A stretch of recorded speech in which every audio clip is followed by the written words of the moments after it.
Masih bersama saya Ufaulia, pemirsa, kembali kami sampaikan 3 berita utama Kaltim hari ini. 3 hakim di Pengadilan Negeri Tanjung Redep membantah tudingan menerima suap.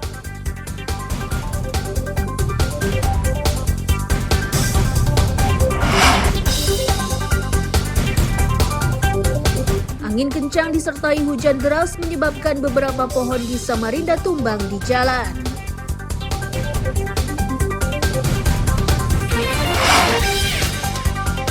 Kendaraan yang diparkir sembarangan di wilayah Samarinda siap-siap digembok atau ditempeli stiker peringatan dari petugas.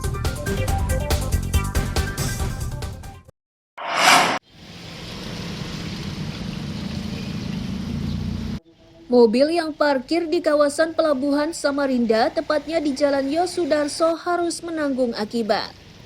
Mobil-mobil tersebut diberi stiker peringatan dari petugas Dinas Perhubungan. Peringatan tersebut diberikan karena mobil tersebut diparkir di tempat terlarang parkir. Dalam stiker yang ditempelkan di kaca mobil tertulis beberapa peringatan. Ini dilakukan sebagai bentuk ketegasan petugas untuk menertibkan kawasan tersebut.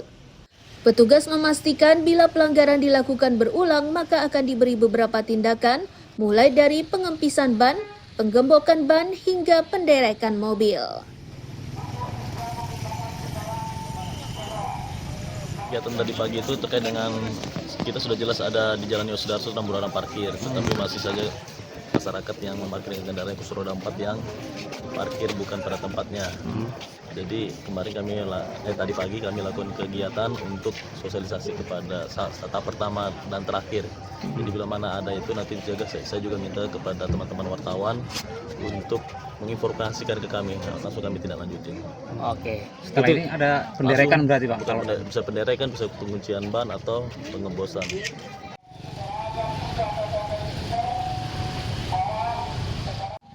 Pelarangan parkir di kawasan pelabuhan dimaksudkan untuk mengurangi resiko kemacetan saat kapal penumpang tiba atau saat kapal hendak berlayar. Iswanto melaporkan dari Samarinda.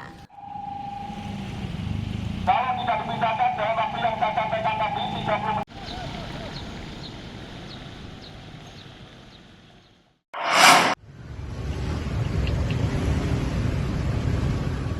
Proyek revitalisasi Pasar Pagi Samarinda Kota masih berlangsung. Saat ini pembangunannya sudah mencapai 96,74% dan diperkirakan akan rampung pada bulan Mei 2025.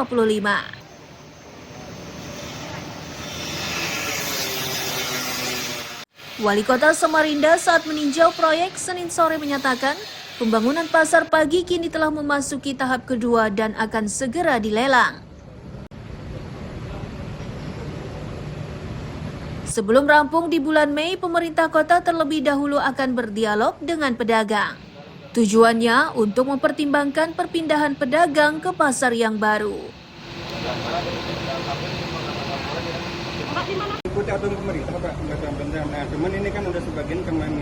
Kita melakukan peninjauan ke beberapa lokasi, baik yang kita rencanakan hari ini maupun daerah di sekitar kawasan Pasar Pagi. Tujuan utama kita tadi melihat progres pembangunan Pasar Pagi.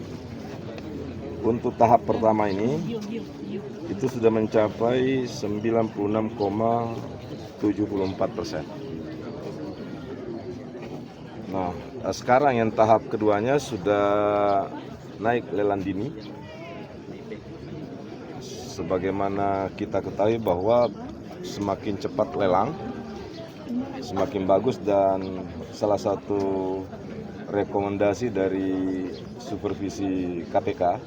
Tapi secara fungsional apa kemungkinan kita sudah bisa melihat sebelum bulan Mei.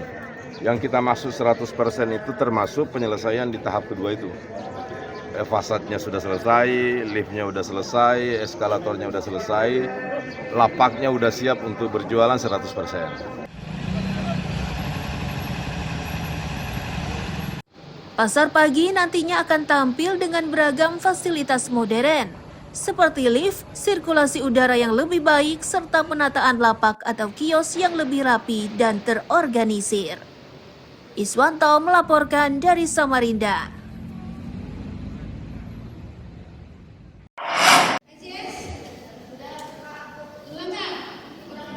Puluhan pekerja catering atau penyaji makanan yang sudah bekerja sama dengan Pemkot Balikpapan ini Selasa siang mendapat pengarahan dari Dinas Kesehatan terkait persiapan penyajian makan bergizi gratis. Materi yang diberikan mulai dari tahapan produksi makanan, pemilihan bahan hingga penyajiannya. Kepala Dinas Kesehatan Balikpapan menyatakan, materi ini dinilai penting guna memastikan makanan yang diberikan kepada peserta didik di sekolah benar-benar bergizi dan sehat, sesuai arahan Presiden Republik Indonesia. Dari Dinas Kesehatan sebagai upaya proaktif percepatan untuk pemberian makanan bergizi bagi anak sekolah, kami mengumpulkan seluruh penjama makanan yang pada catering yang sudah dikontrak oleh pemerintah yang akan menyediakan makanan untuk anak-anak sekolah. Seluruh jumlahnya sekitar 80 orang. Kita berikan pelatihan mulai dari tahapan produksinya, bagaimana menjaga kesehatan lingkungan di area produksi, di sarana penyediaannya, ya di lokasi cateringnya, bagaimana pemilihan bahan supaya bahan yang disediakan itu memenuhi persyaratan kesehatan. Kemudian bagaimana menjaga kesehatan bagi penjamah makanannya. Tujuannya adalah untuk menjamin bahwa makanan yang disediakan tersebut layak untuk anak-anak kita, kemudian sarana produksinya juga memenuhi persyaratan, ya. Jadi kita bisa menjamin bahwa makanan yang disiapkan insya Allah makanan yang aman, kemudian sehat dan bergizi. Ini makanan 4 sehat 5 sempurna. Untuk wilayah Balikpapan, makan bergizi gratis akan dibagikan kepada 9.000 pelajar dan mulai digelar bulan Februari 2025. Di tahap awal, makan bergizi gratis ini akan dimulai dari sekolah yang berada di kawasan Balikpapan Selatan. Amir Hamzah dan Riani Mantini melaporkan dari Balikpapan.